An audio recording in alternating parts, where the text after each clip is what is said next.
하나님의 말씀 봉독하겠습니다. 오늘 말씀은 사도행전 3장 1절에서 10절 말씀입니다. 제가 가진 성경은 신약성경 191쪽에 있습니다. 제가 봉독에 올리겠습니다. 제9시 기도 시간에 베드로와 요한이 성전에 올라갈새 나면서 못 걷게 된 이를 사람들이 메고 오니 이는 성전에 들어가는 사람들에게 구걸하기 위하여 날마다 미문이라는 성전 문에 두는 자라. 그가 베드로와 요한이 성전에 들어가려 함을 보고 구걸하거늘 베드로가 요한과 더불어 주목하여 이르되 우리를 보라 하니 그가 그들에게서 무엇을 얻을까 하여 바라보거늘 베드로가 이르되 은과 금은 내게 없거니와 내게 있는 이것을 내게 주노니 나사렛 예수 그리스도의 이름으로 일어나 걸으라 하고 오른손을 잡아 일으키니 발과 발목이 곧 힘을 얻고 뛰어서서 걸으며 그들과 함께 성전으로 들어가면서 걷기도 하고 뛰기도 하며 하나님을 찬송하니 모든 백성이 그 걷는 것과 하나님을 찬송함을 보고 그가 본래 성전 미문에 앉아 구걸하던 사람인 줄 알고 그에게 일어난 일로 인하여 심히 놀랍게 여기며 놀라니라. 아멘. 우리가 지난주에 살펴봤던 사도행전 2장 말씀 중에서 43절을 보면은요, 성령 강림절 이후에 사도들로 말미암아 기사와 표적이 많이 나타났다 그랬습니다. 성령 강림절에 성령께서 사도들에게 임하신 이후에 사도들로 인해서 기사와 표적이 많이 나타났다는 것입니다. 오늘 본문은 이 기적들 중에 하나를 소개하고 있습니다. 지금은 목사들이 기적을 행했다는 소식을 거의 들을 수 없습니다. 지금은 기사와 표적이 나타나지 않는데 왜 그때는 그렇게 많이 나타났을까요? 우리 시대에는 어떤 사람이 하나님의 말씀을 전한다고 할 때 그 말씀이 그 사람 입에서 나오는 말씀이 성경적 말씀인가 또는 이단적인 것인가 비교적 쉽게 구분할 수가 있습니다. 왜냐하면 우리에게는 성경이라고 하는 바로메타가 있기 때문에 그렇습니다. 그러나 사도시대에는 신약 성경이 없었어요. 신약 성경이 기록되기 전이었기 때문에 어떤 사람이 하나님의 말씀을 전한다고 해도 그것이 정말 성경적인 것인지 아닌지 쉽게 구분할 수 없었던 것입니다. 그래서 성령께서 사도들에게 이적과 기사를 행할 수 있는 능력을 주신 것입니다. 사도들이 이적을 행하면 사람들이 사도를 생각할 때 진정 저 사람은 하나님의 종이구나 이렇게 알 수 있었고 따라서 그들이 전하는 복음의 진정성을 믿을 수 있었던 것입니다. 그 사람이 하나님께서 보내신 하나님의 사도이기 때문에 그 사람이 전하는 말은 하나님의 말씀일 것이다 이렇게 생각할 수 있었던 것입니다. 그래서 그때는 사도들이 표적과 기사를 행할 필요가 있었지요. 오늘 본문 1절을 보면 제9시 기도 시간에 베드로와 요한이 성전에 올라갔다 그랬습니다. 제9시는 우리 시간으로 계산하면 오후 3시를 말합니다. 이스라엘 시계는 오전 6시가 0시입니다. 그래서 제9시는 우리 시간으로 오후 3시가 됩니다. 유대인들은 그때 하루에 3번씩 기도를 드렸답니다. 아침 일찍과 해질녘 그리고 그 중간에 그러니까 오전 9시, 오후 3시 그리고 해질 때 이렇게 3번 기도를 정했다고 그래요. 지금도 이슬람 사람들은 하루에 5번씩 시간을 정해놓고 기도한다고 그러죠. 그런 식으로 유대인들도 정한 시간에 성전에 가서 기도를 했던 것입니다. 성전에 올라갔다 그랬는데 올라갔다는 이 단어는 우리말에 없는 시제를 사용하고 있습니다. 미완료형이라는 시제인데요. 우리 성경에서는 올라갔다라고 이렇게 표현할 수밖에 없는데 그 뜻을 정확하게 해석하려면 규칙적으로 반복적으로 성전에 갔다는 의미가 됩니다. 그러니까 베드로와 요한은 매일 정한 시간이 되면 정한 시간에 성전에 기도하러 올라갔던 것입니다. 2절을 보면 베드로와 요한이 성전에 올라갈 때 사람들이 나면서 못 걷게 된 일을 메고 왔다 그랬습니다. 이 사람이 여기에 온 이유는 구걸을 하기 위해서입니다. 고대 사회에는 일자리가 그렇게 많지 않았지만 대부분의 일자리가 육체 노동이었지 않겠어요? 그래서 장애인들이 직업을 갖기 어려웠을 것입니다. 그래서 이 사람은 구걸을 할 수밖에 없었던 것 같아요. 3절을 보면 그가 베드로와 요한이 성전에 들어가려 함을 보고 구걸했다 그랬습니다. 여기 구걸했다는 단어도 규칙적이고 습관적인 행동을 나타내는 그런 시제입니다. 그러니까 이 사람은 다른 사람들이 습관적으로 기도하러 성전에 올라가는 그 시간에 습관적으로 그곳에 가서 구걸을 했던 것입니다. 아무래도 하나님을 잘 믿는 사람, 기도 시간을 잘 지키는 사람은 신앙이 좋을 것이고 또 사람들이 많이 다니는 그런 장소이기 때문에 그곳에 가면 한 푼이라도 더 구걸을 할 수가 있을 것이다 이렇게 생각했던 것이죠. 이 사람이 구걸하는 장소를 미문이라 하는 성전 문 앞이라고 기록하고 있습니다. 성전에는요 문이 여러 곳에 있습니다. 여러 곳에 있습니다.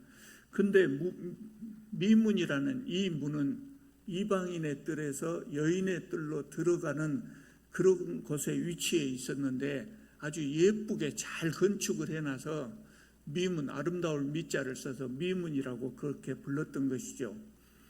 구약 성경은 가난한 사람들에게 적선하는 것을 하나님께 구워드리는 것이다 라고 그렇게 기록하고 있습니다. 적선을 아주 권장하고 있는 것이죠. 그래서 이 사람은 성전에 기도하러 가는 사람들의 눈에 잘 띄도록 미문 앞에 자리를 잡은 것입니다. 날마다 많은 사람들이 기도하러 이 사람 앞을 지나갔을 것입니다. 그리고 그 중에 어떤 사람은 이 사람에게 적선을 하기도 했을 것입니다. 그러나 그때까지 어느 누구도 이 사람의 문제를 근본적으로 해결해 주지 못했습니다. 해결해 주려고 생각조차도 못했겠지요. 자비로운 사람은 그저 동전 한 푼 던져주는 정도였습니다. 베드로와 요한이 기도하러 성전에 들어가다가 이 사람을 봤습니다. 근데 베드로와 요한은 그냥 지나치지 못했습니다. 4절을 보면 베드로가 요한과 더불어 주목하였다 그래요. 이 사람을 주목하였다 그랬습니다. 매우 주의 깊게 살펴봤다는 의미입니다. 그러니까 베드로와 요한은 이 사람을 앞을 지나가면서 다른 사람들처럼 그냥 쓱 지나가지 못했던 것이죠. 왜 그랬을까요? 성령이 충만하면 그렇게 됩니다. 여러분, 베드로와 요한의 마음속에 예수 그리스도의 사랑이 있었기 때문에 불쌍한 사람을 보고 그냥 쓱 지나칠 수가 없었던 것입니다. 마태복음 9장을 보면 이런 말씀이 있어요. 예수께서 무리를 보고 불쌍히 여기시니 이는 그들이 목자 없는 양과 같이 고생하며 기진합니다. 예수께서는요, 그 시대 사람들이 목자 없는 양과 같이 고생하는 것을 보면서 불쌍히 여기셨다 그랬어요. 베드로와 요한은 성령을 받았기 때문에 예수님의 이 마음을 마음속에 지니고 있는 것이죠. 그래서 지나칠 수가 없었던 것입니다. 그래서 베드로와 요한은 이 사람의 문제가 무엇인가, 우리가 이 사람을 어떻게 도울 수 있는가 주의 깊게 살폈습니다. 여러분, 성령이 우리에게도 임하시면 우리도 예수님의 마음과 예수님의 눈을 갖게 됩니다. 그러면 예수님의 눈으로 세상을 살피고 예수님의 마음으로 판단을 하게 되는 것이죠. 베드로와 요한이 그 사람을 한참 살펴본 후에 그 사람에게 우리를 보라 이렇게 말했어요. 그러니까 사도들은요, 이때쯤에는 이미 사역에 대한 강한 자신감을 가지고 있었던 것 같아요. 성령께서 늘 함께 하신다는 확신이 있었고 하는 일마다 성령의 능력이 나타났기 때문입니다. 우리를 보라 그러니까 그 사람이 한 푼이라도 얻을 수 있을까 해서 베드로와 요한을 바라봤습니다. 이 사람은 한 푼이라도 얻을까 생각해서 반갑게 쳐다봤지만 베드로와 요한은 돈을 줄 수가 없었어요. 그리고 이렇게 말했습니다. 은과 금은 내게 없거니와 내게 있는 이것을 내게 주노니 나사렛 예수의 이름으로 일어나 걸으라. 이 사람은 돈을 구걸했지만 베드로와 요한은 돈을 주지 않고 일어나 걸으라고 말했습니다. 여러분, 베드로와 요한이 동전이라도 한 푼 던져주면서 일어나 걸으라 그랬으면 더 좋았을까요? 돈은 주지 않았다 그랬어요. 돈이 없다고 그랬어요. 베드로와 요한이 돈을 주기 싫어서 이렇게 말한 것이 아니라 실제로 돈이 없었을 거예요. 당시 사도들은 직업을 버리고 전업으로 복음을 전하러 다녔기 때문에 실제로 돈이 없었기도 하고, 그리고 그 당시에는 요새와 다르게 현금이 없이도 살 수 있는 그런 세상이었어요. 대부분의 물건들을 자급자족했단 말이죠. 우리는 주머니에 지갑이 없이 밖에 나가기가 어렵지요. 근데 그때 사람들은 주머니도 차지 않고 다닐 수가 또 있었던 그런 시대였어요.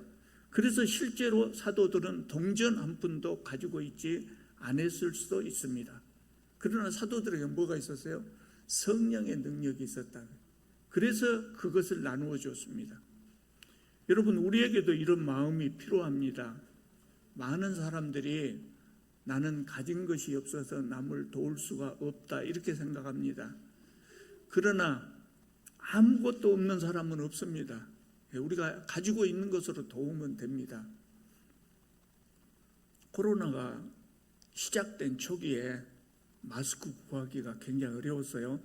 대비를 미처 안 해서 마스크 공장이 별로 없었단 말이에요, 한국에. 그래서 마스크를 구하기가 어려웠어요. 여러분 기억하실지 모르겠습니다만은 그때 그 신문을 보니까 신문에 이런 기사가 나왔어요. 부산에 사시는 기초생활자 어떤 할머니가, 기초생활수급자니까 돈이 없죠. 그런데 그 할머니가 마스크가 부족하다는 뉴스를 보고 하룻밤을 꼬박 세워서 바느질로, 그 침침한 눈으로 바느질을 해가지고 마스크 20개를 만들어서 동사무소에 갖다 줬답니다. 방역하시라고 고생하시는 동사무소 공무원들에게 쓰라고 갖다 준 겁니다.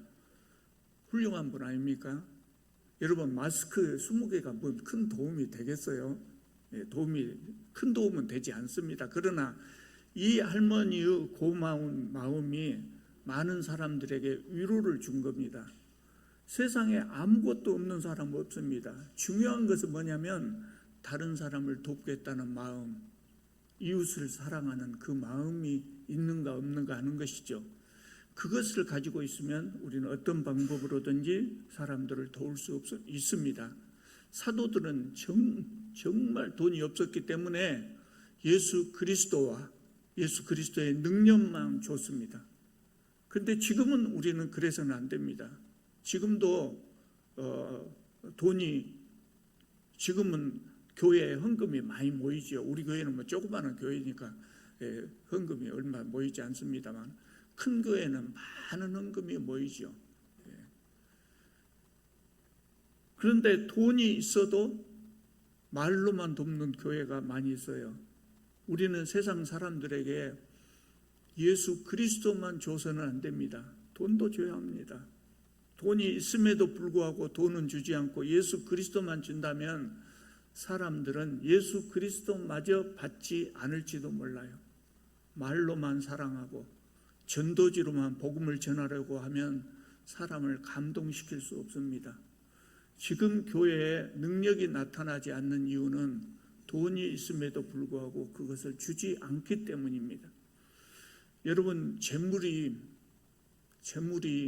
세상 사람들의 손에 있을 때는 그냥 재물이에요. 그냥 돈이에요.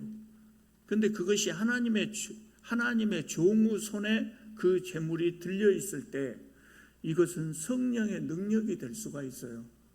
우리는 초자연적인 능력을 받지 않았을지라도 우리 손에 있는 것으로 세상을 섬겨야 합니다. 그럴 때 저는 자가 사슴같이 뛰는 기적이 일어나는 것입니다. 7절을 보면 베드로와 요한은 나사렛 예수 그리스도의 이름으로 일어나 걸으라 그랬습니다. 그러면서 오른손을 잡아 일으키니 발과 발목이 곧 힘을 얻었다 그랬습니다.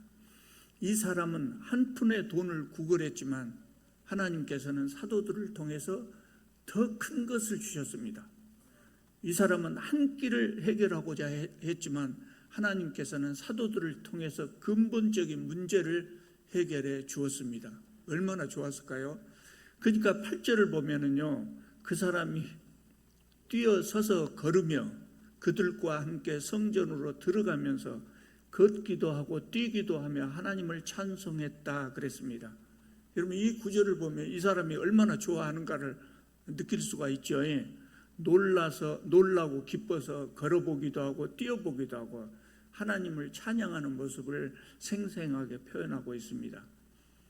여러분, 아픈 사람이, 오랫동안 아팠던 사람이 병 고침을 받고 자리에서 일어나면 뛰어 걸을 수 있을까요? 못 걷습니다. 그런 경험이 없으신 분은 기억이 없지만 저는 그런 경험을 한번 한 적이 있거든요. 어떤 사람이 질병으로 오랫동안 병상에 누워 있으면 다리의 근육이 다 녹아버려요. 그래서 병이 나은 다음에도 일어나지 못합니다. 젊은 사람들은 재활 훈련을 계속 해가지고 근육량을 늘리고 그래서 일어날 수 있습니다. 나이 드신 분이 중병에 걸리면 치명적인 이유가 병 자체도 문제지만 병이 나서도 다시는 일어나 걷지를 못하는 겁니다. 근육이 잘 안 생기니까, 나이가 드신 분. 그런데 오늘 본문에 나오는 사람은 어떤 사람입니까? 근육이 있어요? 없어요? 없어요. 왜 없을까요? 나면서부터 걷지 못한 사람이었다. 그러니까 다리에 근육이 있어 본 적이 없어요. 그럼에도 불구하고 바로 일어서서 걷고 뛰었다 그랬어요. 세상의 의술로는 완벽하게 치료한다고 해도 제대로 걷기 위해서는 오랫동안 재활 훈련을 해야 됩니다. 오랫동안 근육을 키워야 됩니다. 그러나 성령님의 치료는 즉시 걷고 뛸 수 있는 완벽한 것이었어요. 그래서 사람들이 더 놀라고 이것은 정말 하나님께서 하신 일이구나 이렇게 인정할 수밖에 없었던 것이죠. 그래서 이 사람은 고침을 받은 후에 뭘 했다게요? 하나님을 찬송했다 그랬습니다. 그러니까 이 사람이 자신을 치료한 사람들이 사도였지만 그들이 행한 능력의 근원이 하나님이신 것을 알았다는 거예요. 그래서 구절을 보면은요 모든 백성이 그 걷는 것과 하나님을 찬송함을 보고 그가 본래 성전 미문에 앉아 구걸하던 사람인 줄 알고 그에게 일어난 일로 인하여 심히 놀랍게 여기며 놀라니라 그랬어요. 경악을 금치 못했다는 겁니다. 그럴 수밖에 없지 않겠습니까? 그런데 지금 사람들은요, 그 옆에 있던 사람들은 누가 이 사람을 치료해 준지를 몰라요. 아직 몰라요. 그래서 11절을 보면 그렇게 치료를 받은 사람이 베드로와 요한을 붙잡았습니다. 자신을 치료해 준 것을 감사하기 위하여 붙잡은 것입니다. 그러니까 이제 주위에 있던 사람들이 기적을 행한 사람이 누구인지를 알게 되었겠죠. 그래서 사람들이 주위에 막 몰려들었어요. 아마 그 사람 중에는 선지자 이사야의 말을 생각한 사람들이 있었을 거예요. 여러분, 이스라엘 사람들은요, 성경을 많이 암송하고 있어요. 그리고 옛날에는 아무나 이 성경책을 들고 다닐 수가 없기 때문에 귀한 말씀은 다 암기하고 있어요. 그래서 이 말씀을 기억하는 사람이 있었을 거예요. 이사야서 35장을 보면은요, 그때 저는 자는 사슴같이 뛸 것이며 말 못하는 자의 혀는 노래하리니 이는 광야에서 물이 솟겠고 사막에서 시내가 흐를 것임이라 그랬습니다. 이 말씀이 무슨 말씀이냐면 메시아가 오셨을 때 일어날 현상을 설명한 것입니다. 그런데 그 일이 그 사람들 눈앞에 지금 벌어지고 있는 거예요. 그래서 이 일이 어떻게 일어났는가 궁금했을 겁니다. 베드로는 기회를 놓치지 않고 다시 설교를 시작했어요. 설교 내용이 이겁니다. 여러분들이 예수님을 죽였습니다. 그러나 하나님께서 그분을 살리셨고 그분의 능력으로 오늘 이 사람이 나은 것입니다. 예수님은 하나님께서 보내신 메시아입니다. 지금도 늦지 않았습니다. 회개하고 예수님을 믿으십시오. 그렇게 해서 듣는 자 중에 많은 사람들이 예수님을 믿었다 그랬어요. 그래서 교회 안에 남자의 수만 5천이나 되었다. 금방금방 성도의 숫자가 늘어난 겁니다. 여러분, 교회는 어떤 것입니까? 교회는요, 인간은 본래 이기적이에요. 인간은 본래 이기적이에요. 그래야 내가 살 수 있거든요. 나를 도와야 돼요. 그래야 내가 살아남을 수 있어요. 그래서 인간의 본성은 본래 이기적이라고 그럽니다. 근데 교회는 달라요. 교회는 본질적으로 그 본성이 뭐냐면 이타적인 조직입니다. 이타적인 공동체입니다. 이웃을 사랑하기 위하여 그리고 세상을 변화시키기 위하여 존재하는 조직이 바로 교회입니다. 그러므로 교회는 반드시 이웃을 섬겨야 되고 예수 그리스도의 사랑을 전해야 됩니다. 사도들은 은과 금이 없었기 때문에 성령의 능력으로 섬겼습니다. 여러분, 우리는 무엇을 가지고 있습니까? 우리가 가지고 있는 것으로 이웃을 섬길 수 있기를 바랍니다. 돈으로 섬길 수도 있고 기도로 섬길 수도 있고 따뜻한 위로로 섬길 수도 있습니다. 우리가 가진 것으로 이웃을 섬길 때, 최선을 다할 때 성령의 능력이 우리 안에 일어날 것입니다. 기도드리겠습니다.